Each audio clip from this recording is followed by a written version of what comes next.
Good morning, students. I hope you are carrying on with your studies. And I've heard your parents have told Principal Ma'am that you don't study at all. Is it true?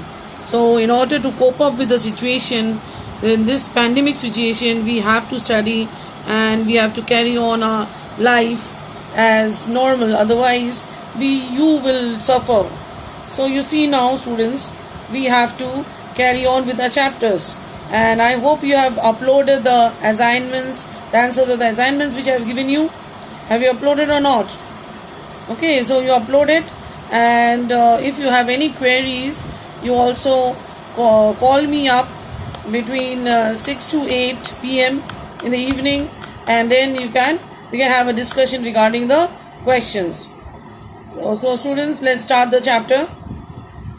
The second chapter is understanding secularism.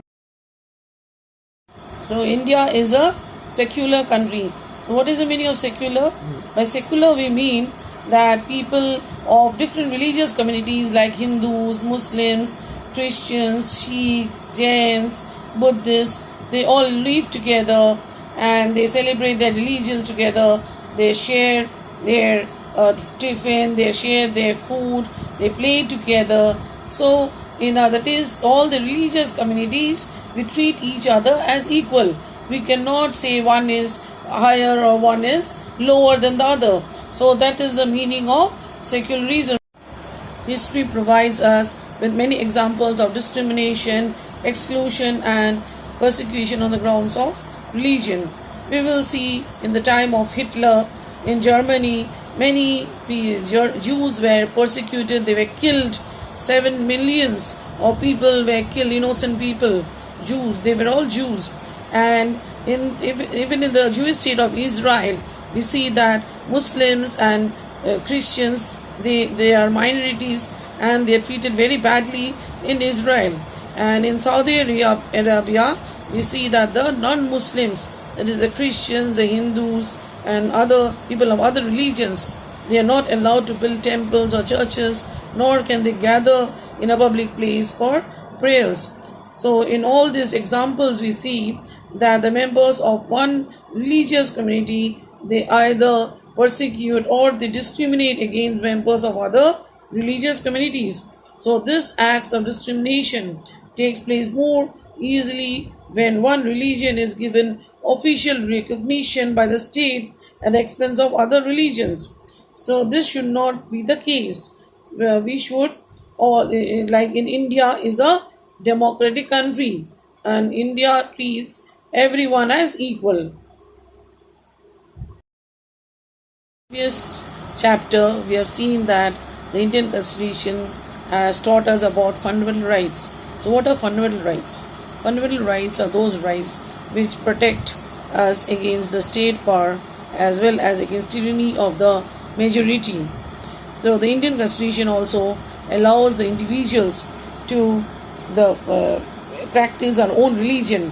It allows us the freedom to live by the religious beliefs and practices, as well as they can interpret these laws. And in keeping with these ideas of religious freedom for all, India has adopted a strategy of separating the power of religion and the power of the state. So secularism refers to the separation between the power of religion and the power of the state. This is important for a country to function democratically. Then why is it important to separate religion from the state? There are mainly two reasons why the separation between the religion and state is important. What is the first point? The first point is to prevent the domination of one religion over the another. Like in India, we say that the Hindus, they form the majority, but the Hindus, they cannot dominate over the other religious communities.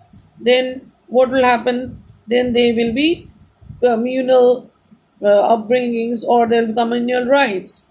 So we should not allow this. So the state does not allow the dominant of one religion over the another. So and then another reason is that it is also important to separate the religion from the state in the democratic countries. So, like India is a democratic country. So, in India, the Indian citizens are allowed to practice their own religion, to practice and even profess, and they can even change their religions if they want. So, this is what we allow in India. The Indian Constitution has given us this provision, and so the Indian Constitution also has given us given us a freedom of individuals to come out of the religion, to embrace another religion, or have the freedom to interpret religious teachings differently. We can give the example of the practice of untouchability, which allowed the upper caste people to dominate the lower caste people. So you see this. Suppose we are given, suppose if the state power were in the hands of the Hindus who support untouchability, then what would have happened? Then do you think that these changes would have been possible? Would untouchability been then abolished? But it could not have been abolished. Untouchability is still practiced in many parts of India. We see that particularly in the South India, we see that the Brahmin priests especially, they do not allow the people of lower caste to touch them and not to even enter the temples. We see even in the case of Dr. B.R. Ambedkar, we have seen that since he belonged to the Mahar community, the people of the other religious communities, they separated him from sitting in the same class with the children of the higher caste community. So he was made to sit outside in the corridor and study there with his brother. So even in his later years, we see that B.R. Ambedkar was also segregated. There was discrimination. He was discriminated with the people when he went to drink water from a pot. Then the people of other religious communities, they stopped him from drinking water. They said that the pot belonged to the people of the upper caste children and he could not drink water from there. So discrimination takes place, and if there is discrimination, if the majority community, especially in India we have the Hindus, they form the majority, and if the Hindus, they dominate over the minority groups, then what will happen? This discrimination will lead to coercion. There will be fights, there will be communal wars, there will be communal rights will take place, there will be tension in different parts of the country. So in order to avoid all these things, the state government or the government should take steps, or it has separated itself from religion. So that is why it is important to separate religion from the state in order to protect the rights of the minority. What is Indian secularism? The word secular means what? Non-religious, and ism means idea. So what is secularism? The idea of non-religious sentiment is known as secularism. And what is Indian secularism then? The Indian Constitution provides that in the 42nd Amendment Act of 1976, the two words which were introduced were secular and socialist. These two words were included then in the 42nd Amendment Act of 1976. This helped India to become a sovereign, socialist, secular, democratic republic. And we will also see that the Indian Constitution has laid certain objectives for fulfilling its goals. The first goal is that the one religious community cannot dominate over the other religious communities. That is, we see that in a country like India, where the Hindus are the majority, if the Hindus, they dominate over the other religious communities such as the Muslims, the Christians, the Sikhs, the Jains, the Buddhists, what will happen then? They will be religious right. So we see that in such a secular country, the one religious community cannot dominate the other religious communities. All should be treated as equal. The second point is that also that some members cannot dominate the other members of the same religious community. This point means that you are a Hindu, and you being a Hindu, you cannot dominate over the others members of your Hindu community.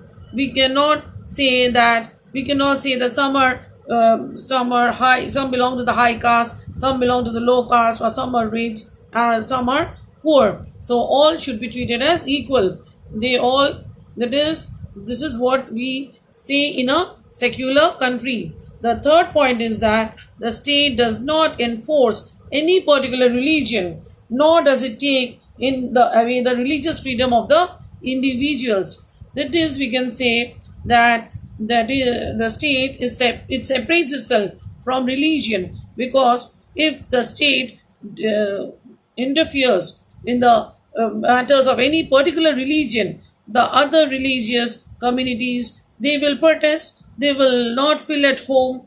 So we should see that the state, suppose there is a, during the Muslim Muharram, if you say in the case of Muslim Muharram, that when they take out the Taj, then they play with the sword. So with the sword they play. But if the Hindus then come and disturb them, or if and then the state also interferes, the police also stops the Muslims from celebrating this Muharram, then what will happen? There will be religious communal riots will break out, and so this will destroy the disturbance. This will disturb the peace in the particular state or region, or in the country, you can say. So the state should not interfere with any particular religion, or the state also should not take away the religious freedom of the individuals. So the Indian state works in such a way that it prevents the domination of one caste by the other caste. Or also you should say that first of all, the state, it uses a strategy, that is, it separates itself from religion. So up to now we see from this chapter that the Indian state does not support any particular religion, or it is not ruled by any particular religious group. And in government offices like the law courts, the police stations, or the government schools, they do not display or do not promote any religion. And so students, do now, and we will proceed in the next day with more of the chapter. Stay home, stay safe, and if you have any, and so whatever questions might come from this chapter, what is secularism, what is Indian secularism, then why is it important to separate religion from the state, so you have to study these points. So read the chapter thoroughly and learn whatever I have taught you till now. Okay, bye students.